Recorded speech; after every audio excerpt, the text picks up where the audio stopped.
Foundation of musical organology, he will examine in a sort of chronological order the output of the program for founding what he called the science of musical instruments, and he will underline in that way the foundation of our discipline.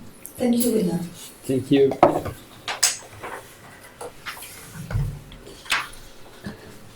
Since my first acquaintance with the history of musical instruments of Curt Sachs, some features of that test aroused my curiosity and raised several interrogations. I was intrigued by an exposition in chronological order which not only tackles Western musical instruments, but goes to the point of proposing a chronology of prehistorical instruments. Sachs' knowledge of linguistics was also fascinating, offering unexpected and unprecedented explanations and etymologies, such as, for example, tiorbo, from a Slavonic root turb, meaning something bulging like a belly or a back. In addition, I was surprised by his highly selective historical approach. How could they neglect, for example, the mandolin at all? And why so small room was left to the accordion and related instruments, which at the date of publication, 1940, enjoyed such a worldwide success, or why had he given such a scarce consideration to electric instruments?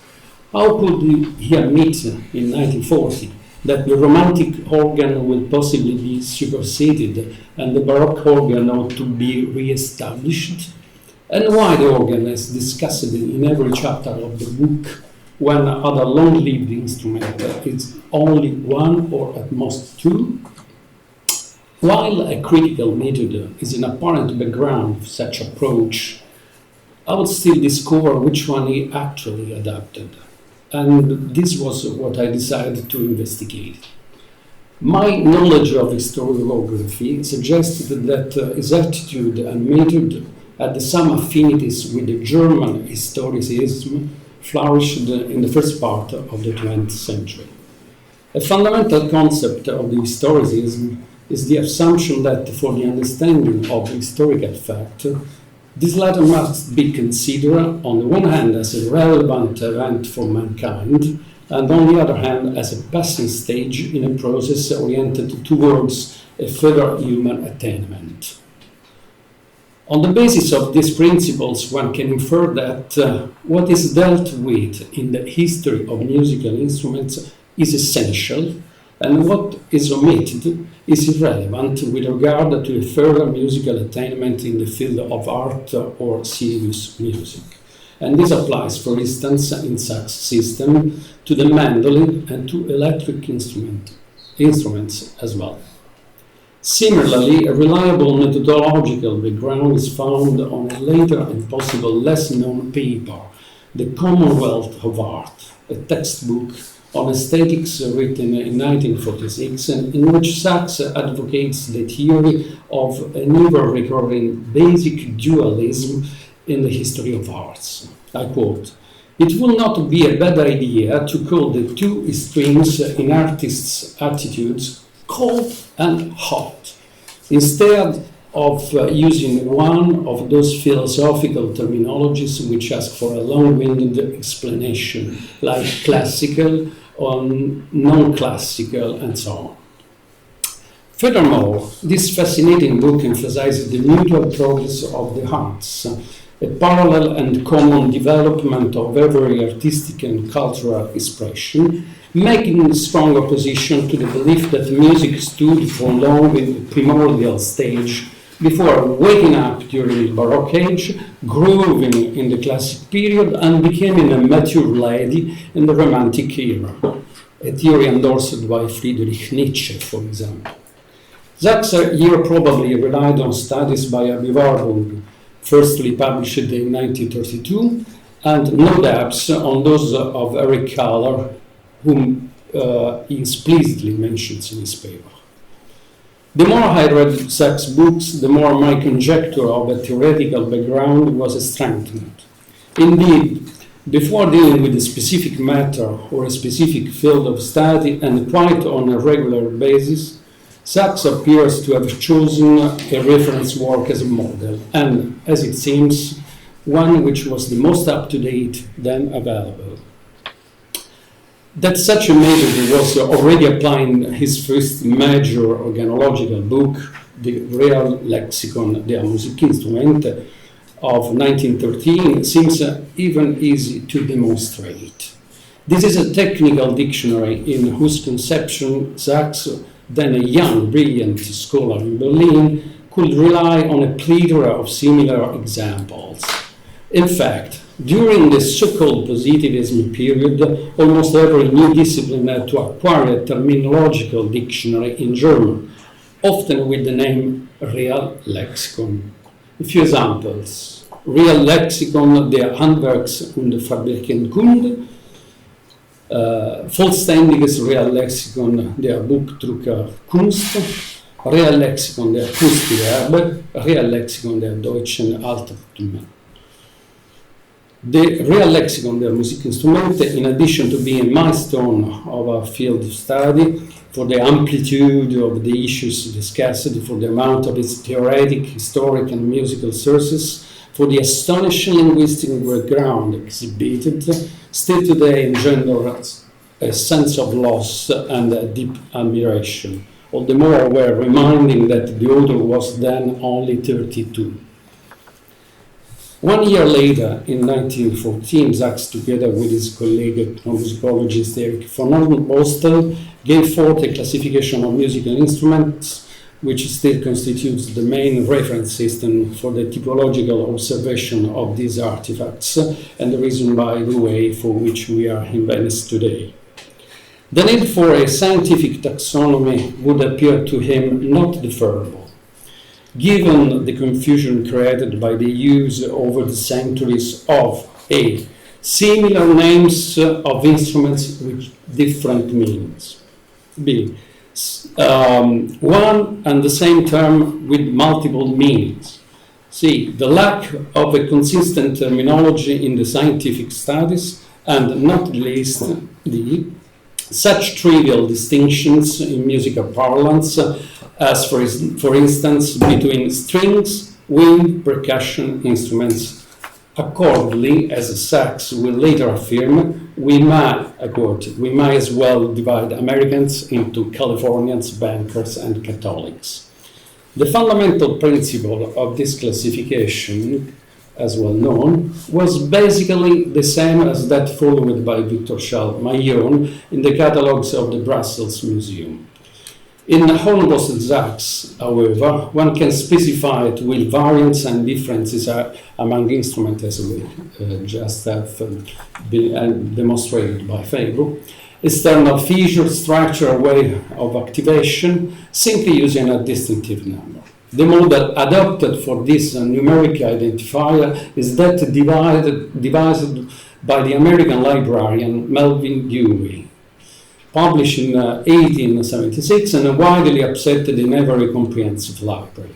Sachs, in collaboration with Hornbostel, again applied to organology a pioneering scientific model developed in a totally different field, in this case, librarianship. In 1940, a further monument to our discipline was accomplished, the Handbuch der Musikinstrumentenkunde.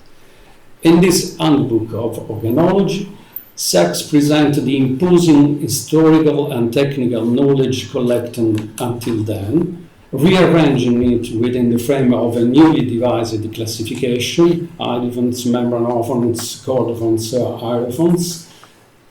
Thus, every possible and mutual affinity in structure and functioning among different types of instruments became apparent. Constructive features are discussed first, then the historical development of the instrument, and eventually, if needed, an etymological and/or terminological explanation. It is sensational the amount of information gathered from the most disparate sources in a time in which no microfilm, no copiers, and only few facsimile reprints were available. And even more remarkable is the innumerable quantity and the ingenuity of historical as well as linguistic interpretations proposed. Sachs had in the meanwhile been appointed director of the instrument collection of the Musikhochschule in Berlin in 1919. How could then he miss to cope with the most technical creation that a musical instrument expert can produce, namely the cataloging of a collection? Whence the output of a further outstanding volume in 1922, the catalogue of the Berlin Musical Instrument Collection. Here, in a careful and forward-looking manner, are described the instruments then harbored in the collection, later widely destroyed by the bombs of the Second World War. In this case, Sachs could follow and somehow improve the model given by Mayon with the Brussels Museum catalogues and by Julius Schlosser with that of the music department of the Kunsthistorisches Museum in Vienna. But let's now deal with his most stimulating work of the end of the 20s, the Geist und Werden der Musikinstrumente, 1928. Another landmark in our discipline that instead of many other books of his was not translated into any other language, at least as far as I know. Here the author explores a new field, anthropology, treasuring the most up-to-date results of the researches which almost in Germany and often in Berlin had been published in the span of time between the two centuries. It benefited in particular from the anthropogeography of Friedrich Ratzel, from the so-called Kulturkreislehre or cultural circles theory by Leo Frobenius, and above all from the diffusionism of Fritz Grebner, Wilhelm Schmidt, and others. These theories assume a common original departure area of all humankind, that of mostly of Mesopotamia or the Fertile Crescent, and the subsequent and progressive geographic distribution of material and social traditions whose age could be calculated through surviving material and immaterial witnesses that ancient peoples left after them. This approach, which constitutes the scaffolding itself of the theory followed by Sachs, is based on postulates like 1. I quote, an object or idea found in scattered regions of a certain district is older than an object found everywhere in the same area. 2. Objects preserved only in remote valleys and highlands are older than those used in open plains. 3. The more widely an object is spread over the world, the more primitive it is. Upsetting the above-mentioned anthropological principles, now superseded but always to be considered attentively, Sachs goes on, in fact, as far as to expose a comprehensive chronology of musical instruments from the most archaic to those of medieval ages. The greatest antiquity is assigned to instruments and objects disseminated to the margin of the planet, while those distributed in other geographic and cultural areas are more or less recent on the basis of the said theories. But let's quote Sachs himself. In addition to musicology, physical object observation, and ethnology, there is also a fourth approach, the geographic method. Its basic principle is from every center of culture, intellectual and material products flow off in radiating directions, either through real transmigration or given groups of people, or through transplantation from tribe to tribe. And under subsequent pressure of ever renewed waves, those preceding and at one time older flew towards the periphery. In other words, the more a mankind product is far from its mother culture, the more it is old. In addition, Sachs attributes the origins of the oldest instrument to motor and rhythmic impulses, ascribing instead the birth of many subsequent ones to a primitive melodic instinct. Such conception is fully mirrored by the structure of the book, whose chapters reveal 23 cultural circles and layers of spread, from those larger and more ancient to those closer and more recent. Thus, the strict connections between geographic dissemination and the chronological span of time is apparent, from the Stone Age to the Metal Age and to the Middle Ages. Thereafter, the history can be reconstructed relying on traditional sources as documents, books, diaries, and above all, music tour. Let me add that if you look carefully to the history of musical instruments, it's apparent that there is a part which is reconstructed in a completely different way, such as the one I just described, and the other one, starting with the Middle Ages, is in a chronological order based mostly on sources which are written, which are iconographic, which are, however, to our disposal as surviving sources.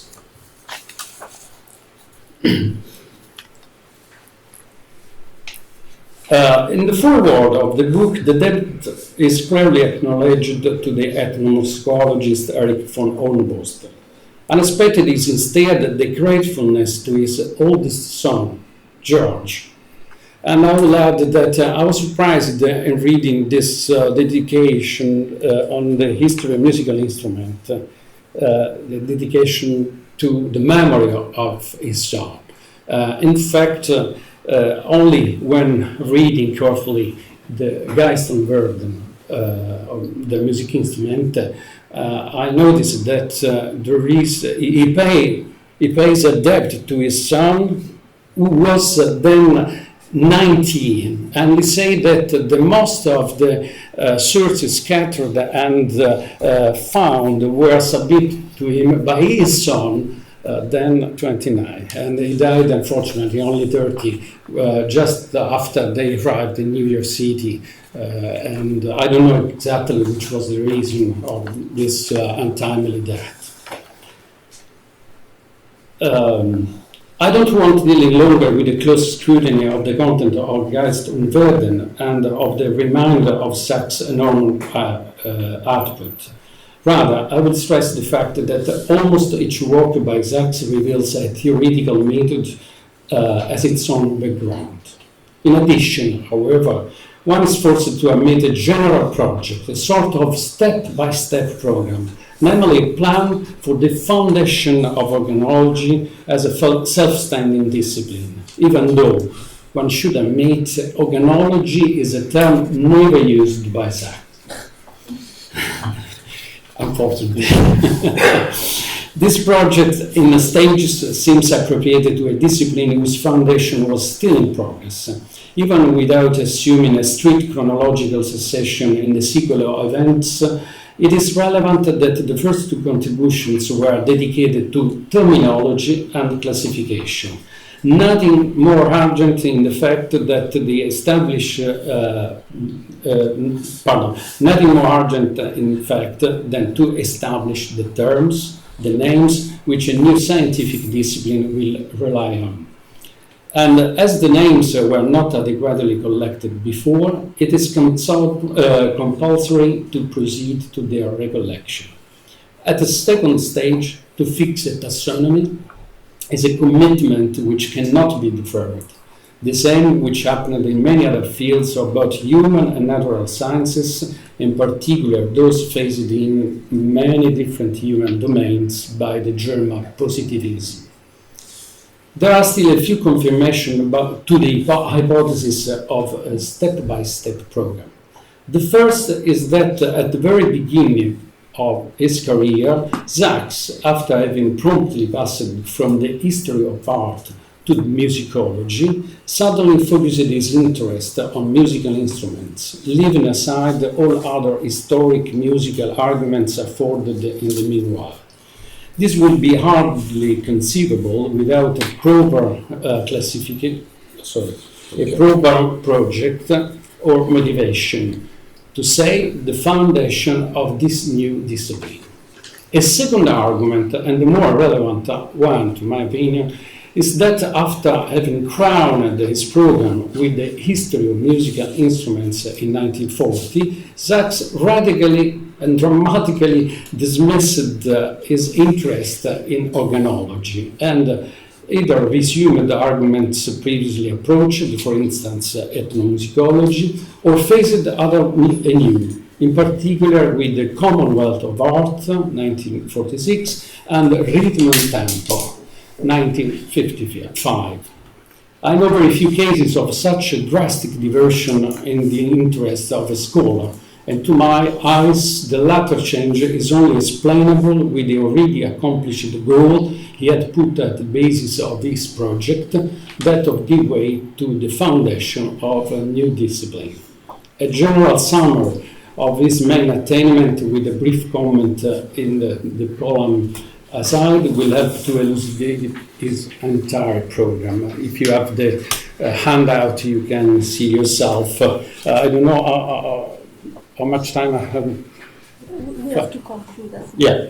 So I don't go inside to explain everything. You can read yourself, but it's, to my opinion, quite clear that there was such a project, a general project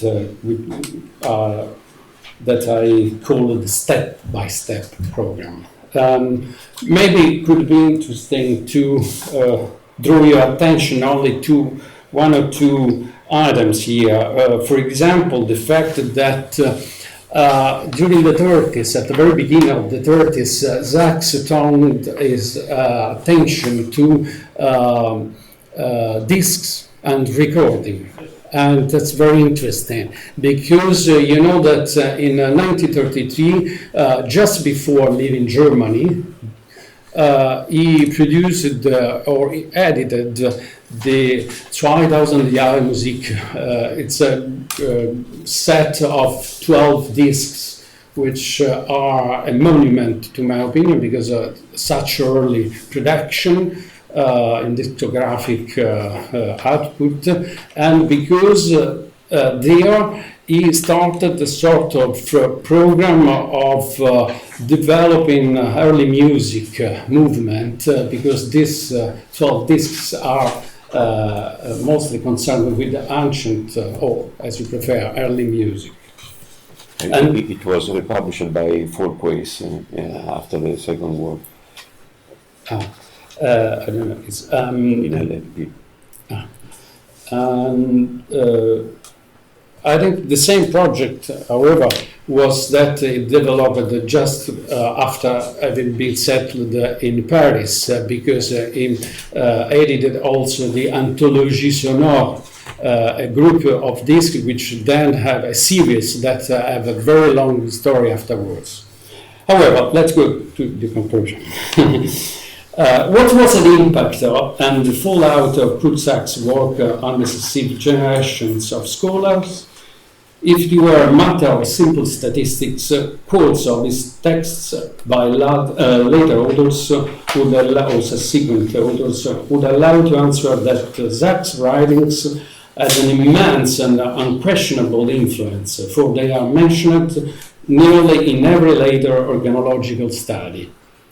Left aside here the repercussion of his scholarship on other domains, particularly ethnomusicology. In conclusion, I believe we should afford a mutual discussion upon the directions to give to our discipline, in the way that another titan will appear of the caliber of Curt Sachs. Someone has written, in fact, that the genius happens to come once in a century. And as we recently enter into a new one, we can hope that among the young guys in this older side is already someone able to flank the titanic figure of Sachs. Thank you very much.